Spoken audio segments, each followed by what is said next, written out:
Central Minnesota Sports Hub. It's the Morning Sports Desk, presented by Wadena's Pizza Ranch and FunZone Arcade. Available on Apple Podcasts, Spotify, or wherever you get your podcasts, and streaming on YouTube. Powered by Pizza Ranch and FunZone Arcade in Wadena. This is the Morning Sports Desk. I'm CJ Baumgartner. That's Corey Tackman. Corey, as we get ready for another MSD episode, you had a volleyball game last night over at the Nest in Staples. Give us the lowdown. What happened? Well, we wondered yesterday if the Heart of Lakes Conference volleyball matchup between Staples-Motley and Barnesville would be competitive, and it was. We got a nice competitive match in last night's. Now, if you were to just look at the final score without the breakdown, you would see Barnesville win on the road and won 3-0, and life just goes on. And that. But when you break down actually kind of the back and forth of the match, it was, as they say, much closer than the final score appears. Set one went to Barnesville 25-21. The Trojans were up at 1 point, 18-9. Staples-Motley tied it at 20, and then just a little barrage at the end was enough to push Barnesville over the top. Trojans won set number 2, 27-25.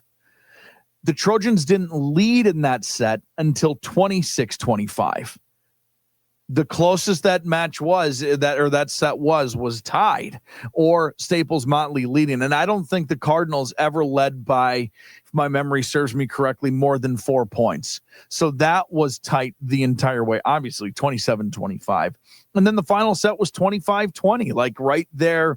Yet again, it was a nice back and forth matchup. Really the difference, in my opinion, was that Barnesville had two players they could go to that were really just could be relied upon for offense. Piper Thompson had 14 kills. Maya Stuvland had 12.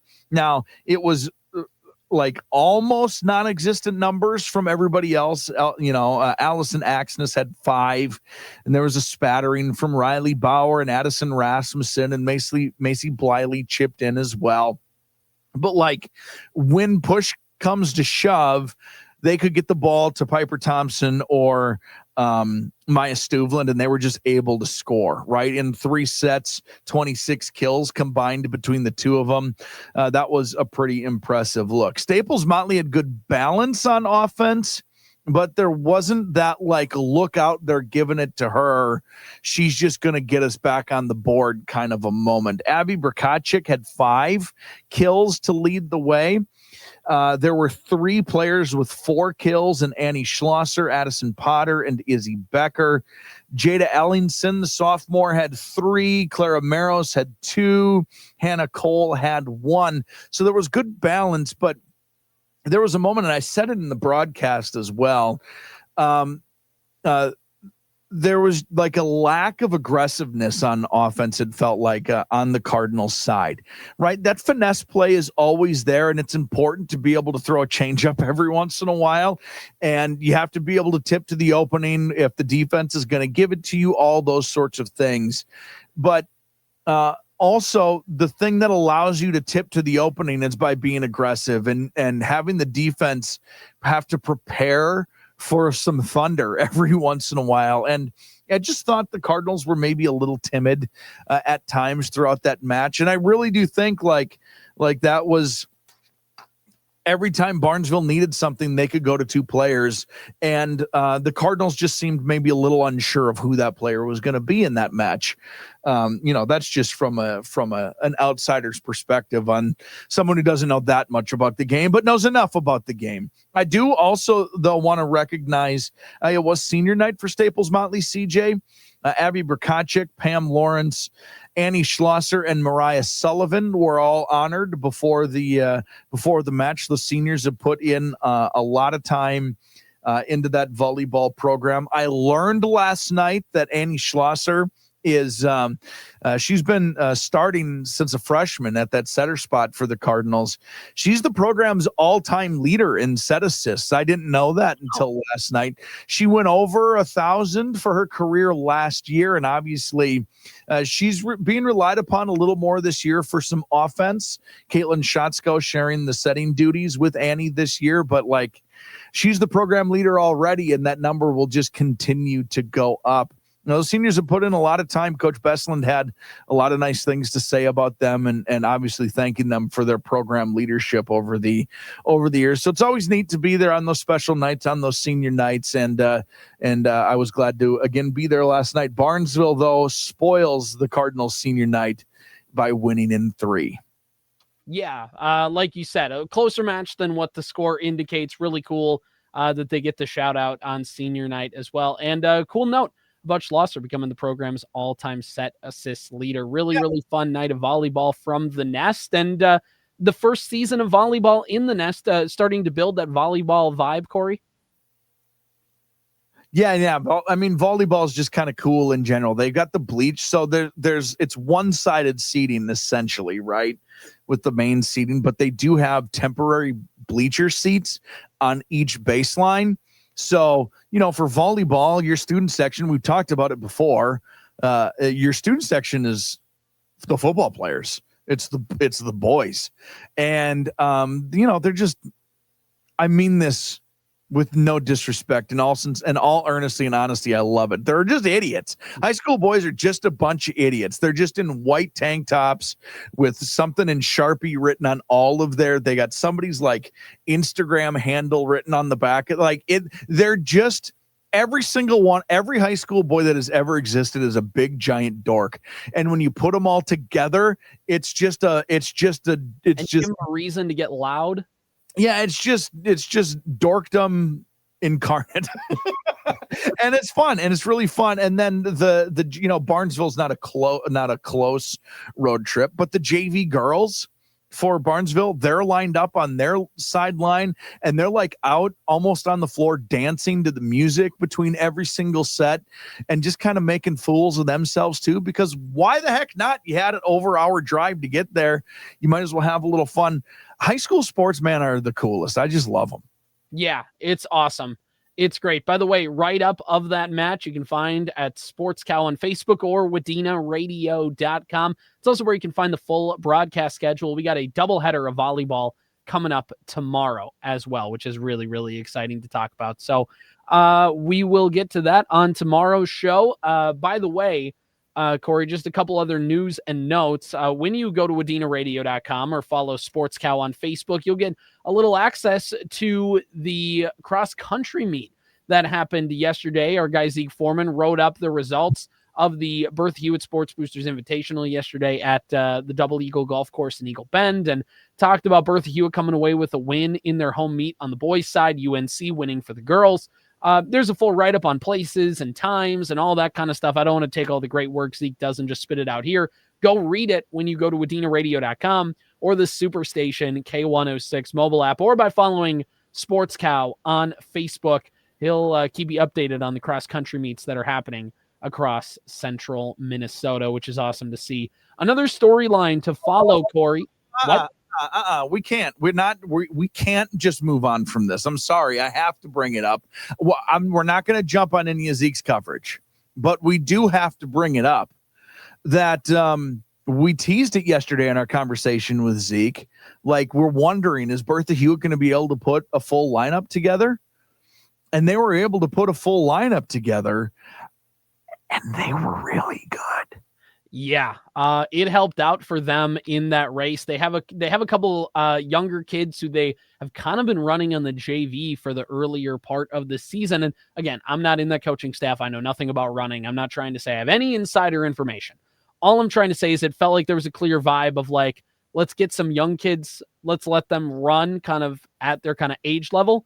And then as the season ramps up, because you have a Brady Rock and you have some of these other runners on your team, let's give them a chance as a team and see what they can do in sections by filling up a full team at the end of the year. But obviously it does nothing throughout most of the year to run a full team. You let the JV runners run at JV, and then you kind of take your chances at the end of the season in section races, because why not? And it's their home meet yesterday. So Sure. it was this is our home meet. Let's put a full varsity team out there and see how it goes. And it went really well. But I understand that. And you're right. Like, logically, that makes sense. But here's the point that you're glossing over. Those two kids must have gotten first and second place by minutes in those JV races, because they finished, I think, like first, fourth, sixth, seventh, 13th, and 22nd in that meet. They dominated. It was first, fourth, sixth, seventh, and 13th. Yeah. Incredible. And there's a good amount of local competition there. You got UNC there. You have OTC, Wadena Deer Creek, like a lot of local teams in there. They went from not having a full varsity roster to being like, damn, this team is competitive. Mm-hmm. I mean, it's one race, and one race is one race, but like, I was surprised to see that. Yeah. Okay, now you move on. Find the full write-up, Sports Cow on Facebook, WadenaRadio.com, and the Superstation K106 mobile app. Corey, another storyline to follow in the high school sports scene is yesterday there was an announcement from the Long Prairie Gray Eagle kind of Facebook account, their official kind of release, that they hired Brent Steriker to be their new head coach of girls basketball. So Long Prairie Gray Eagle made this announcement yesterday. He said Brent has been part of the Long Prairie Gray Eagle community since 2019, serving as a PE teacher since his arrival, has been engaged, obviously in the school, in the community, also serves as assistant girls and boys cross country coach, has served in a couple other roles as well. There's a quote from activities director Kelsey Paris. Says, we are thrilled to welcome Brent into this role. His ambition, energy, and positivity are exactly what Thunder girls basketball program needs. We are excited about the future of the program under his leadership. So a little bit of a change here in Long Prairie Gray Eagle, a new direction of the girls basketball program. Brent Steriker, the new head coach. It's always fun when you see a new coach get put in these roles, because there always is a little bit of like, all right, new person in the seat. How do things go? How does stuff move along? And I don't have the record of Long Prairie Gray Eagle in girls basketball last year off the top of my head, but obviously it's always just a good kind of extra bit of momentum going into a new year when there's somebody new at the helm. Yeah, good luck, Coach Steriker. Going to be fun to see what the team does this year, and hopefully it's a nice long tenure for you. Because doesn't every program need a nice long tenure out of their head coach? Are you just looking for excuses to say the word tenure? Tenure. It's just got like a bit of sophistication to it, Tenure. The Steriker administration. That's right. the reign. What other words do we got? Tenure just sounds official, It sounds academic because professors get tenure. Yeah, I like it. I like that word. There's this is a complete aside, but this is a complete aside. You ever watch, it's one of the early seasons of Futurama, right? And there's like that garbage asteroid that's coming to hit the Earth. It's like a whole, like mankind like threw their garbage out a long time ago, and then it was like kind of coming back around towards Earth. It's going to like blow up the planet. And there's a professor that's like, I'll do it. I'll try and help. But here's what I want. I want this, and I want tenure at my university. And the mayor of New York, who can somehow give that, it's like, fine, it's granted. And he's like, well, I'm not going to do it. And he walks out the door. It's like, figure it out on your own. And everybody's like, can't you stop him? And they're like, I would, but he's got tenure. And it's just a great subtle joke that I laugh at every single time. Like, can't you stop that guy? I would, but I just gave him tenure. He can do whatever he wants. Anyway. All right, Corey, we got to talk about some state sports stuff, including the Minnesota Lynx, for lack of a better term, choking away a 20-point lead yesterday. And also we have the Wheel Wednesdays with Minnesota Vikings kickers. That's all coming up. But first, Corey, Minnesota kickers break our hearts all the time. But will never break your heart? The Pizza Ranch and FunZone Arcade in Wadena. And the Pizza Ranch and FunZone Arcade, they've been always so nice to give us like these mystery jerseys as a part of the show to be able to give away whatever. Speaking of which jerseys, Timberwolves have announced court end jerseys. Images are out. Do you want to find those while I'm doing this? Already on it. because you might want to check this thing out, what the Timberwolves have in store. While that happens, I want to remind you at the Pizza Ranch and FunZone Arcade that you could win a Nintendo Switch 2 and a 50-inch TV. It's the ultimate prize giveaway. How do you enter? It's easy, easy, easy. If you have a FunZone Rewards account, you're already automatically entered. If you're not a FunZone Rewards member yet, just do it and you're entered. Scan the QR code. Now you'll be able to find it on the Pizza Ranch and FunZone Arcade Facebook page. Obviously, you're going to stop in and see them. You're going to scan the code while you're there. You can scan the code right now when you're watching the Morning Sports Desk on YouTube. Scan the code. You have until the end of the month. You have until the 30th. That's 6 days to scan the code for your automatic entry. When you do, you're qualified to win a Nintendo Switch 2 and a 50-inch TV. It's the ultimate prize giveaway from the Pizza Ranch and FunZone Arcade in beautiful and historic downtown Wadena. All right, Corey, you mentioned the Minnesota Timberwolves uniforms, and I just need a second to look at everything that's going on. The Timberwolves posted yesterday a video on their social media of somebody driving through downtown Minneapolis around Target Center, and they put a little air freshener on top of their car. And it was a little pine tree. And everybody kind of knew what was coming anyways, but this is the official announcement. Tell me more. I mean, let me just put it to you this way. The Timberwolves made this post earlier this morning. Show me more. New profile pic. Show me more. Look at that. Yay! New profile pic. I love it. Not only that. Wait a minute. What did you just scroll past? Look, first of all, what? At this dude. Yeah. The trees are back. I'm so happy. Okay, so we were just having this discussion this morning because we knew this was happening, and I was wondering, were they going to do a modern version of the trees? Were they going to do a modern version of the font that looks like Timberwolf teeth? No, that is a full and utter, complete, thorough throwback. Oh. They last wore these throwbacks in the 2018-19 season, if you remember. There's obviously the Derrick Rose jerseys in these uniforms, which went triple platinum. Karl Anthony Towns had a bunch of them. And Corey, I don't buy NBA jerseys, but I think I need to buy this NBA jersey. Who are you going to go with? I don't know, because there's like the policy of like, do you get a jersey of somebody who's younger than you? Because is it a little weird? Like, it is, by the way. I just want you to know that. That's what I'm saying. So that's why it's like, I feel like my only option is to get like a Kevin Garnett jersey in that, which, by the way, is a classic, and you can't go wrong getting a Kevin Garnett jersey. But sometimes it is fun to see the other players you could potentially get in that situation. I guess technically like Julius Randle's older than me. Like some of the older players could get a Mike Conley jersey in this. That would look pretty cool, actually. That'd be fun. I'm not saying and it is weird, but also like they're fun. So whatever. It's just jersey. My son will definitely be getting a Anthony Edwards trees jersey. Let's put it that way. That would be I will live vicariously through my son and getting that. How about that? That's the in between. If you want to get yourself a KG jersey or something, that's super cool. That would be the route I would probably go. I mean, although it would be hard to argue against the Ant jersey, let's be honest. Look at those damn things. Oh, they're back. And not only that, Corey, not only are they back, let's look at this too.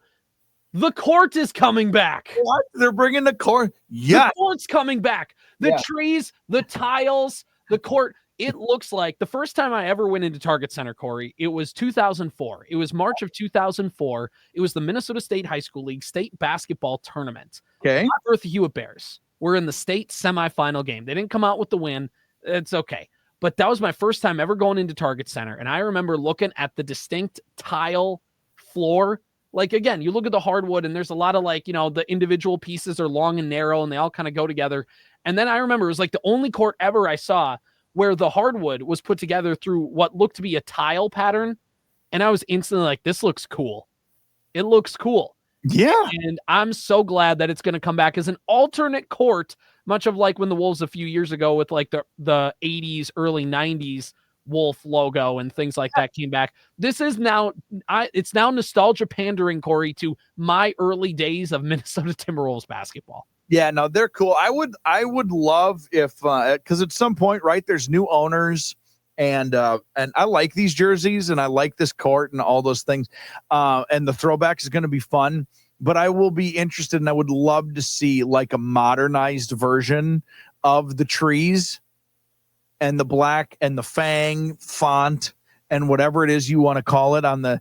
I would love to see that as just like a new uniform combo in general for the Timberwolves. Like taking the design of the old school, finding a way to modernize it a little bit and kind of getting a new look. Yeah. Yeah. No, all in. I think the whole fan base is all in.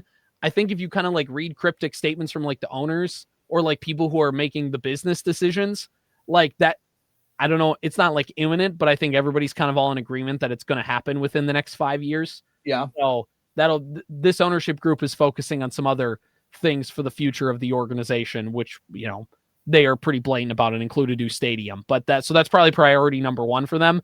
But here's the thing that all new owners like to do. They like to build a new stadium, but they also like to throw a new coat of paint on the franchise. What's the easiest way to do that? New logo, new uniforms, new all that stuff. So anyway, but back to the original court. Not only is the old court coming back, Corey, and not only is that going to be ready to roll, which again, I'm so excited about. It's got the silver, like the free throw line has the top of the key circle. The bottom of the circle is black. The top of the circle is silver. The lane is that blue. It's got the old school Timberwolves logo in midcourt. The trees are around the sidelines. It's looking cool. Not only do we get to see Ant in these uniforms, but also we have some pictures of Rob Dillingham in them. Look at how sharp they look. Do I make the old man joke? Should I do it? Yeah, go for it. Did somebody tell him his jersey's on backwards? Somebody must have, because he put it on the right way this time. Okay, perfect. Thank you. Yeah. Somebody told him. They're like, "Hey, Rob, put it back on. Put it on the right way." He's number 4. Is he always number 4? Did he change? He was number 4 last year. Oh God, I gotta pull it together. Look at this. Yeah. I mean, he's got $300,000 worth. He's got $1 million worth of ice around his neck too. You know what also helps the uniform pop is you get the Nike swoosh logo on top. I'm not with the brand. Right. It's like the vintage kind of like, you think of Nike, you think of that. They're not just putting the swoosh on there like they do on other uniforms. They make that. a point on those older school uniforms, put the old school Nike logo on it. Mm-hmm. And it looks good. By the way, if Corey also wants to feel nostalgic about the early 2000s, the AI 76ers uniforms are coming back with a court too. Oh, like the silky looking ones? Yep. Yeah, those are weird. I was never a fan of those. Sorry. Well, sorry, Eric Snell. Sorry, Philadelphia. Too bad. Like the muscle shirt too. They're not going to be the tank top. They're going to be. I think they're going to get the big poofy collars back. I think that's what we're going with. I did like when Denver went to the shiny, like the baby blues that they had, like the Carmelo. Those were shimmery. I did like those. Mm-hmm. AIs. I mean, yeah, those are going to be great. With the braids. Yeah, I love it. I love everything about it. Shout out Rob. Shout out Ant. Shout out Timberwolves. Shout out A-Rod. Looking at this stuff all coming together, there was an article put out on ESPN. They said owners Alex Rodriguez and Mark Lowry spent time in Minnesota years prior to taking ownership. One of the two things they heard often loudly was bring back the trees. And so they're doing that in the Classic edition. They are going to wear them. These were uniforms worn, by the way, from 1998 to 2008 for 28 games this season, 21 at home, 7 on the road. They will debut against the Indiana Pacers on October 26th. So a little over a month from today, Corey. I have a question. Can KG be in the building for that too? I think he will be. He better be. If one of the things they heard was bring the trees back, I promise you the other thing that they heard more was get KG in the building and in the rafters, for crying out loud. So remember, there were two things. They said the fans told them. Bring back the trees. Alex Rodriguez said they pulled fans, and very high on the poll was they wanted the black trees back. Here's the second part of that quote. And also, we'll be having some more surprises in arena and uniform stuff, But hearing the fans loud and clear is very important to us, and what we're trying to deliver exactly what they want. So again, we'd also be having some more surprises in arena. The third thing is a championship. Yes, that is the two, please. The first two are going to be easy. Yes, that would be that'd be good. Also, again, another quote. Can we give KG the microphone when he comes back? I want to hear him MF a few people. That'll be everybody in the arena, but he'll give one specific one to a certain snake, as in his words, that is no longer affiliated with the team. We've got some uniforms the fans love, said a Minnesota Timberwolves higher up, Mark Grawl, who's the Wolves and Lynx CMO. And he would say this particular one that we're bringing back is the front of fans' closets. The fans continue to ask for the jersey. One common word that gets echoed by the fans is the trees. There's no other uniform in the NBA that's designed that way. Blah, blah, blah, blah, blah. Anthony Edwards talking about the Wolves. Again, he and the Wolves will wear the franchise's most iconic jersey 21 of the 28 times at the Target Center. So basically the Wolves just don't even bother wearing their normal uniforms anymore, which is totally fine. By the way, their teams do, by the way. I mean, right. Exactly. It's a quarter of the season. They're going to wear those jerseys. That's sweet.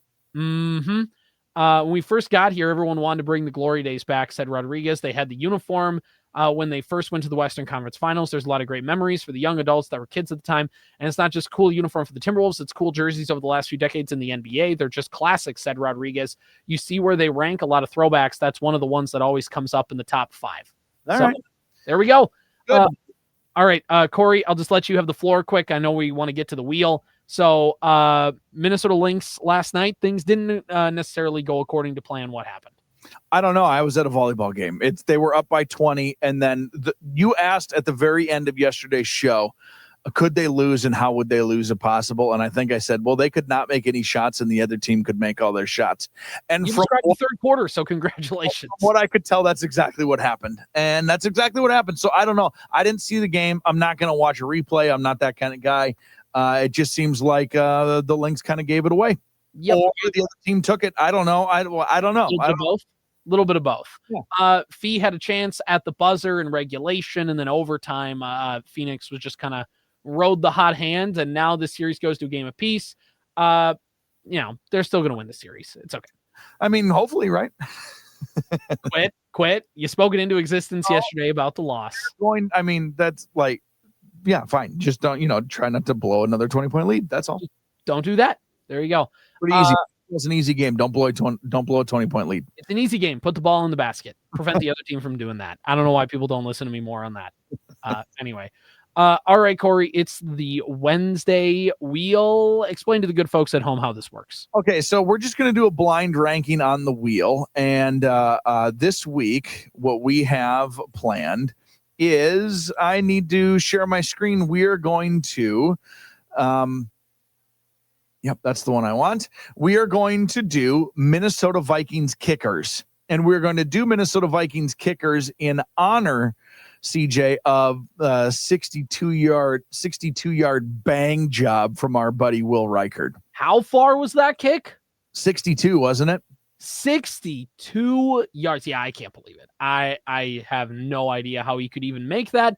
We talked about it on Monday's show. I wasn't that surprised when he made it, but I still just think about it. 62 yards from behind the braid of the Vikings logo for it to go in like that.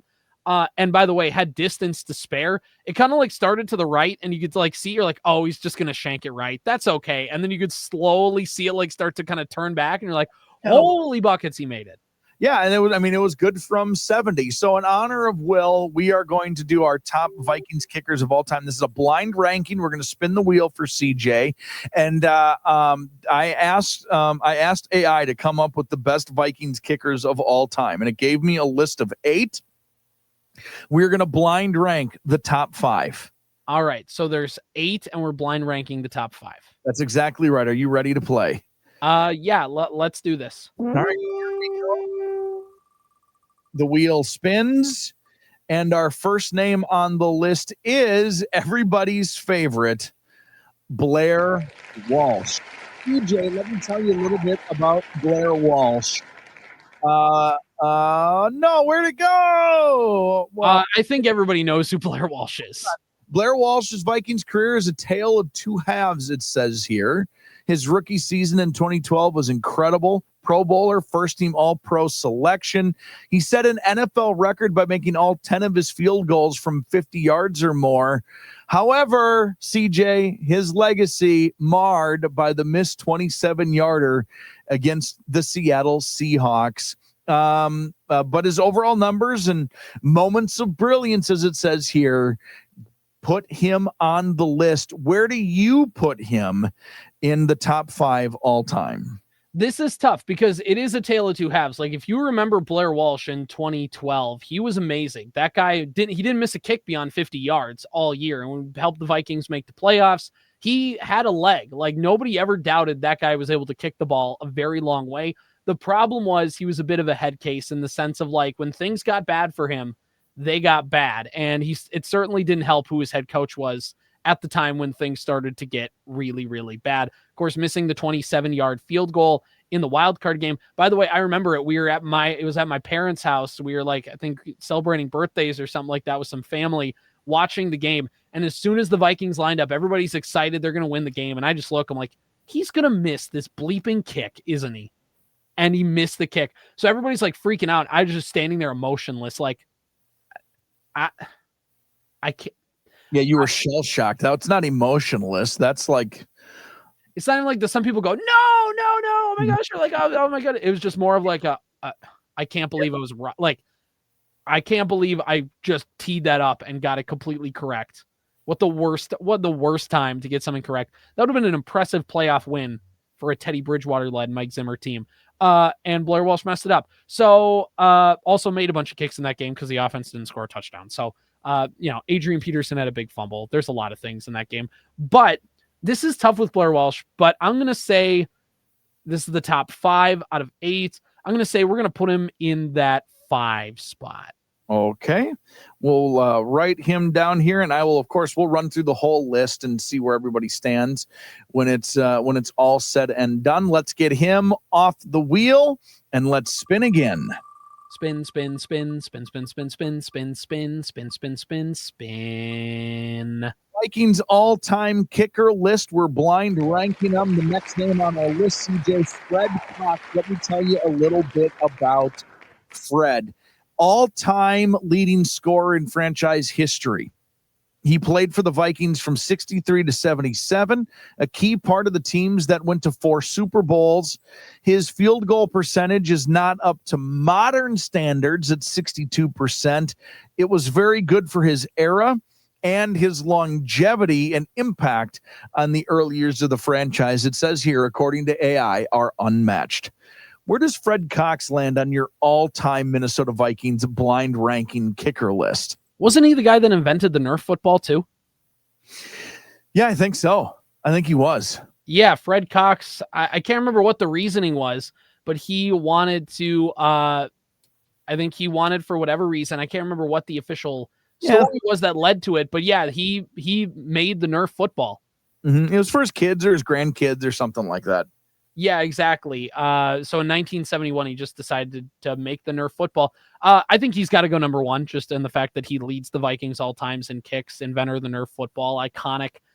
Let's just not make this complicated. Let's put him number 1. Okay, you've got your number 1 and your number 5 on our blind ranking. We've got 8 players total. We're ranking the top 5. Let's spin the wheel again. 2, 3, and 4 are left, CJ. And we add now Greg Joseph. All right. Greg the Leg. Let me tell you about Greg Joseph. He's strong leg, solid performer, share of missed kicks in high-pressure situations. But in general, I don't think any of us look back poorly on the Greg Joseph era. No, he was fine. I think there were, he was very limited, but I think, when you needed him to make the kicks that he needed, he was. Remember that big kick he had on Christmas Eve against the Giants in 2022 in the regular season game that the Vikings won. I think 4 is probably the solid spot for him here. I think 4 is where we're going to go. Greg Joseph's a 4. He was good, not great. Is probably the list of what Greg Joseph was. So you have Fred Cox at 1, Greg Joseph at 4, Blair Walsh at 5. How do you feel about your first 3 places? I feel pretty good, actually. I don't feel like anything's super out of place. Now we'll see what happens with the rest of the wheel. All right, let's spin it again. Spin. Vikings all-time kickers, and we land on Ryan Longwell. Good stuff from Ryan Longwell. As it was here, provided a level of stability that the Vikings had been searching for. Played for the team from 2006 to 2011. During that time, one of the most reliable kickers in the league. His 86% field goal percentage with the Vikings is a testament to his consistency. There's some scenarios where you could rank Ryan Longwell 1 in the sense of like, if you just, and maybe this is because I was a kid, but like, I never was worried when that guy walked out to make a kick. Like, he was just reliable. He's a former Packer, so he made his Packers to Vikings arc. This is the thing too. We talked about it, I think yesterday, when Paul Allen had the big call of like, you could take a knee and try for a 56-yard field goal, Brett Favre throwing across his body in the championship game. The thing was that the Vikings did try a 56-yard field goal in the Superdome to go to the Super Bowl. There's not a doubt in my mind Ryan Longwell would have made that kick, so he's got to go number 2. And all-time appropriate name for the job that he had. To be a kicker, your name Longwell. Yep. He kicks it long. He kicks it well. His name is Ryan. He's Longwell. Fred Cox 1, Ryan Longwell 2, Greg Joseph 4, Blair Walsh 5. So we just need to find that third place spot. Who's our final name? Spin the wheel. Blind ranking. And we land on Jan Stenerud, CJ. Jan Stenerud, Hall of Famer. Played 2 seasons for the Vikings, 84 and 85. It was at the end of his career. They were not his best years, but the fact that he was there, I guess, is notable. Yeah, I mean, he's got to go 3 in this situation. And that'd be the thing of like, I know Dan Bailey was on the wheel and he didn't quite show up in this one. Dan Bailey would have been 1. His Vikings tenure was fine. It wasn't great.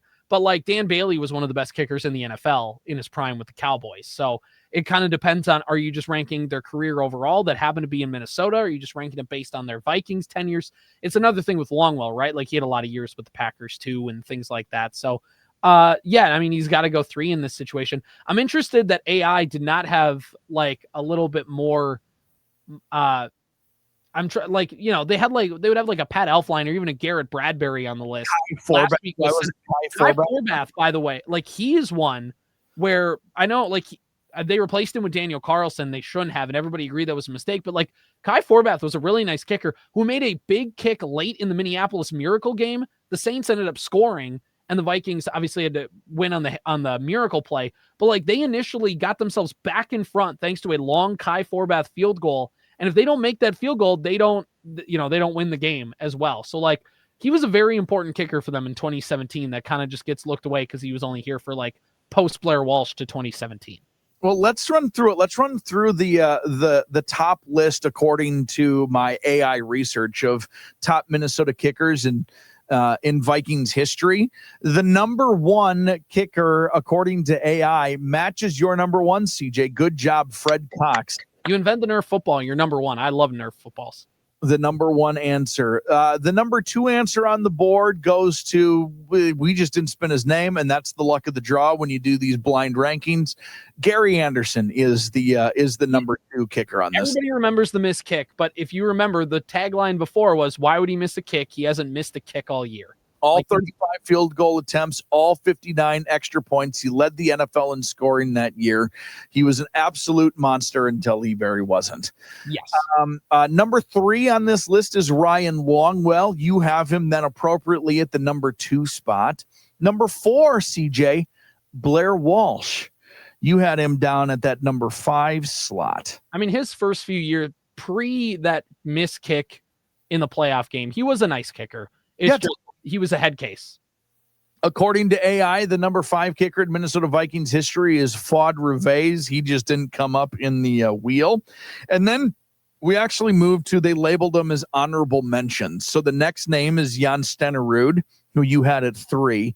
Then Dan Bailey, who didn't come up. And then the final name on the list was Greg Joseph, who you put at number 4. So AI's list: Fred Cox, Gary Anderson, Ryan Longwell, Blair Walsh, Fuad Reves, Jan Stenerud, Dan Bailey, Greg Joseph. CJ's list is Fred Cox, Ryan Longwell, Jan Stenerud, Greg Joseph, and Blair Walsh. Not a terrible job. This is easily like the closest match one that you've had. There's nothing like Vikings kickers. It's pretty straightforward. I mean, and you didn't like massively mess up by like putting Chris Carter at number 3 in this list. You know what I mean? Yeah, exactly. It was pretty straightforward with this one. There's not a ton of complicating factors.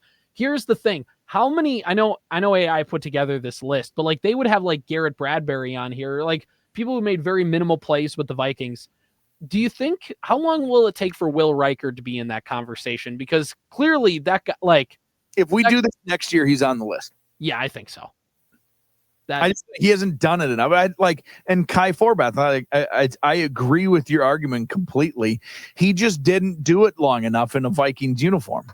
Mm-hmm. It wasn't his fault that Rick Spielman decided to go with a big leg kicker who had a bit of a reputation of being somebody who could get in his own head a little bit.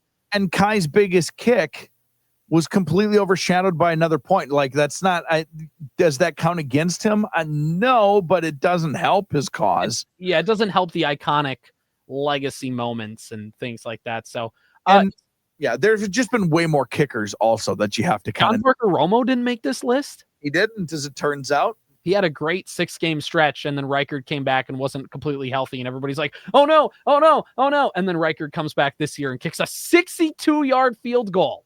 And then Atlanta cut their kicker because John Parker Romo was so good in that game, and then he went 0-2. It's just amazing. If you look, he went 5 for 5 on field goals, but every field goal was like at the 30-yard line. So they were chip shots at that point. I don't know what the distances were against Carolina, and they were also indoors. But right. Yeah, I know it's if they're ironically one of the teams that has also had bad kicker luck in their franchise's history has been the Falcons. Ironically, considering that the Vikings and the Falcons both have been plagued by kicker issues throughout their franchises' tenures. Right. Anyway, all right, we'll do another Wednesday wheel next Wednesday. Tomorrow we'll have a couple volleyball games to talk about and a bunch of other stuff. Corey, this is the Morning Sports Desk, powered by Pizza Ranch and FunZone Arcade in Wadena. See you later. Powered by Wadena's Pizza Ranch and FunZone Arcade. Follow the Morning Sports Desk on Apple Podcasts, Spotify, or wherever you get your podcasts. And watch every show on YouTube.